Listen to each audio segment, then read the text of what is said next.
और आपसे एक वक्ता से बेसिक सजेशन है, इंश्योरेंस होता है या डेथ होती है तो it's a very good bill.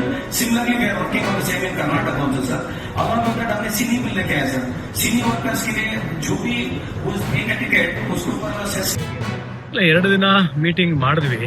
ಅದರಲ್ಲಿ ರಿಫಾರ್ಮ್ಸ್ ಬಗ್ಗೆ ಮಾತಾಡಿದ್ರು. ಅದರಲ್ಲಿ ಜಾಸ್ತಿ ನನಗೆ ಕನ್ಕ್ಲೂಷನ್ ಭಾಷಣದಲ್ಲಿ ಹೇಳಿದೆ. ರಿಫಾರ್ಮ್ಸ್ ಬಗ್ಗೆ, ಈಸ್ ಆಫ್ ಡೂಯಿಂಗ್ ಬಿಸ್ನೆಸ್ ಬಗ್ಗೆನೇ 2 ದಿವಸ ಮಾತುಕತೆ ಆಗಿದೆ.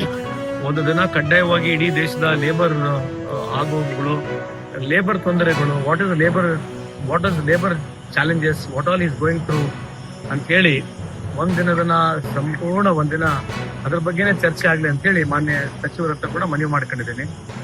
ಆಮೇಲೆ ಗಿಗ್ ವರ್ಕರ್ ಬಗ್ಗೆ ಮಾತಾಡಿದ್ರು. ಗಿಗ್ ವರ್ಕರ್ ನಾವು ಹೇಳಿದ್ವಿ, Karnataka is only state where it has formed bill already. ಈಗ ಕ್ಯಾಬಿನೆಟ್ ಅಲ್ಲಿ ಮುಂದೆ ಬರ್ತಕ್ಕಂಥದ್ರಲ್ಲಿ ಅಪೂರ್ಣ ಆಗ್ತಕ್ಕಂಥ ಸಾಧ್ಯತೆ ಇದೆ. ಅದ್ರ ಜೊತೆ ಮುಂದೆ ಅಸೆಂಬ್ಲಿಯಲ್ಲಿ ಕೂಡ ತಂದು ಕನ್ಸೆಂಟ್ ಕೊಡ್ತಕ್ಕಂಥದ್ದು ಮಾಡ್ತಾ ಇದೀವಿ.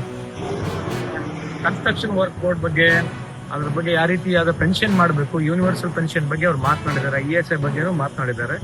ಎಲ್ಲಾ ಸ್ಟೇಟ್ಗಳಿಗೆ ಒಂದೊಂದು ಅವಕಾಶ ಕೊಟ್ಟಿದ್ರು, ಯಾರ್ಯಾರು ಬೆಸ್ಟ್ ಪ್ರಾಕ್ಟೀಸಸ್ ನಡೀತಾ ಇದೆ ಅಂತೇಳಿ ಅದ್ರ ಬಗ್ಗೆ ಸಮರ್ಪಕವಾಗಿ ಮಾಹಿತಿ ತಗೊಂಡು, ಲಾಟ್ ಆಫ್ ಪೇಷನ್ಸ್ ಅವರು ಬಹಳ ಪ್ರೋಗ್ರೆಸಿವ್ ಆಗಿ ವಿಚಾರ ಮಾಡಿ ಬಹಳಷ್ಟು ಪೇಷನ್ಸ್ ಆಗಿ ಎಲ್ಲರ ಬಗ್ಗೆನೂ ಕೇಳಿದ್ದಾರೆ.